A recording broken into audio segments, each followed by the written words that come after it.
Dear students, अस्सलाम वालेकुम। इस्लामियात की क्लास में सबको वेलकम कहती हूँ। स्टूडेंट्स, क्लास स्टार्ट करने से पहले आप सारे बच्चे अपना होमवर्क नोट डाउन कर लें। होमवर्क आपका है सबक नंबर 7 यूनुस अलैहिस्सलाम सफ़ा नंबर 35 की पढ़ाई करें। सबक नंबर 7 यूनुस अलैहिस्सलाम सफ़ा नंबर 35 की पढ़ाई करें। तो सारे स्टूडेंट्स सफ़ा नंबर 35 निकाल लें।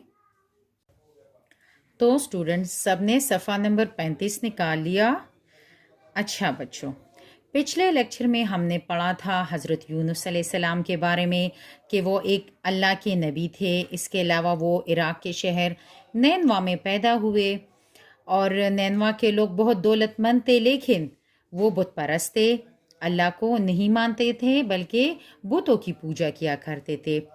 हज़रत यूनुस अलैहिस्सलाम ने उन्हें इन बुरे कामों से रोका, लेकिन उन्होंने हज़रत यूनुस अलैहिस्सलाम की बात नहीं मानी। इसलिए हज़रत यूनुस अलैहिस्सलाम ने उन्हें बताया कि 3 दिनों तक इंतज़ार करें और 3 दिनों के बाद आप पर अल्लाह का अजाब आएगा। अभी तक हम इतना ही पढ़ चुके हैं। अभी हम पढ़ाई स्टार्ट करेंगे। कौम से तंग आकर तीसरे दिन हज़रत यूनुस अलैहिस्सलाम शहर छोड़कर चले गए। ठीक है, जब उन्होंने अपनी कौम से कहा कि अल्लाह की इबादत करो, लेकिन वो लोग नहीं माने। उसके बाद फिर उन्होंने अपने कौम से अजाब का कहा कि 3 दिनों में आप पर अजाब आएगा, और ये कहकर वो शहर छोड़कर चले गए, जबकि अल्लाह ताला ने उनको अभी शहर छोड़ने का हुक्म नहीं दिया था। यानी जब भी कोई नबी, पैगंबर या रसूल शहर को छोड़कर जाता है तो वो अल्लाह ताला के हुक्म से ही जाता है। जब तक अल्लाह ताला का हुक्म नहीं होता वो उसी शहर, उसी गांव या उसी इलाके में ही रहता है। ठीक है, लेकिन हज़रत यूनुस अलैहिस्सलाम को अभी अल्लाह ताला की तरफ से हुक्म नहीं आया था, लेकिन वो अपना शहर छोड़कर चले गए। सुबह होते ही आसमान पर काले बादल नजर आने लगे। ठीक है, सुबह होते ही आसमान पर काले बादल नजर आने लगे। वो लोग अजाब के निशान देखकर घबरा गए। वो लोग अजाब के निशान यानी अजाब के आसार देखकर घबरा गए यानी डर गए। उन्होंने सोचा कि हज़रत यूनुस अलैहिस्सलाम के पास जाकर तौबा कर लेते हैं। अब उन्होंने हज़रत यूनुस अलैहिस्सलाम की तलाश शुरू कर दी। हज़रत यूनुस अलैहिस्सलाम पहले ही बस्ती छोड़कर जा चुके थे। उन लोगों को जब हज़रत यूनुस अलैहिस्सलाम ना मिले तो वो सब एक मैदान में जमा हो गए।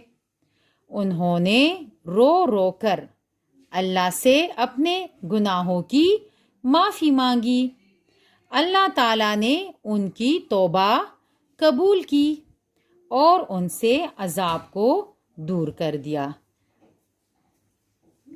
दूसरी तरफ हज़रत यूनुस अलैहिस्सलाम लोगों को अजाब की खबर सुनाकर दरियाए फरात के किनारे जा पहुंचे। दजला और फरात का नाम तो आप लोगों ने सुना है ना? ठीक है ना? तो दजला और फरात का नाम तो आप लोगों ने सुना है। तो हज़रत यूनुस अलैहिस्सलाम किस तरफ चले गए? दरियाए फरात के किनारे जा पहुंचे। यहाँ एक कश्ती खड़ी थी, इस पर मुसाफिर सवार हो रहे थे। कश्ती खड़ी थी जिस पर मुसाफिर सवार हो रहे थे, यानी लोग उस कश्ती में जाना चाह रहे थे या जा रहे थे। आप अलैहिस्सलाम भी उसमें सवार हो गए। कश्ती अभी थोड़ी ही दूर चली थी कि दरिया में फंस गई। سب مسافر گھبرا گئے، یعنی ڈر گئے کہ کشتی ڈوب نہ جائے۔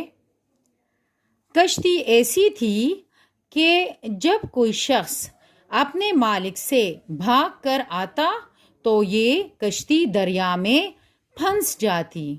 ٹھیک ہے، ہم نے کیا پڑھا کہ حضرت یونس علیہ السلام اپنی قوم سے تنگ آ کر شہر چھوڑ کر چلے گئے، لیکن ادھر جب ان کی قوم پر عذاب کے آثار نمودار ہوئے تو ان کی قوم وہ دیکھ کر ڈر گئی اور وہ ایک میدان کی طرف سارے آ نکلے اور انہوں نے اللہ تعالیٰ سے توبہ اور استغفار کیا۔ ٹھیک ہے، لیکن دوسری طرف حضرت یونس علیہ السلام دریائے فرات کے کنارے جا چکے تھے اور ادھر ایک کشتی میں سوار ہو گئے تھے۔ ٹھیک ہے، لیکن جب وہ کشتی دریا میں کے درمیان میں آ گئی تو درمیان میں پھنس گئی۔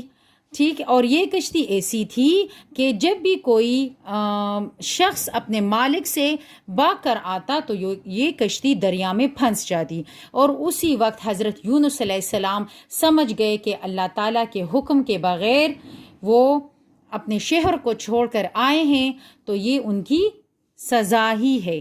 ٹھیک ہے، آج کے لیے یہ اتنا ہی۔ آپ لوگوں نے اس کی دہرائی کرنی ہے، گھر میں اس کی پڑھائی کرنی ہے۔ السلام علیکم۔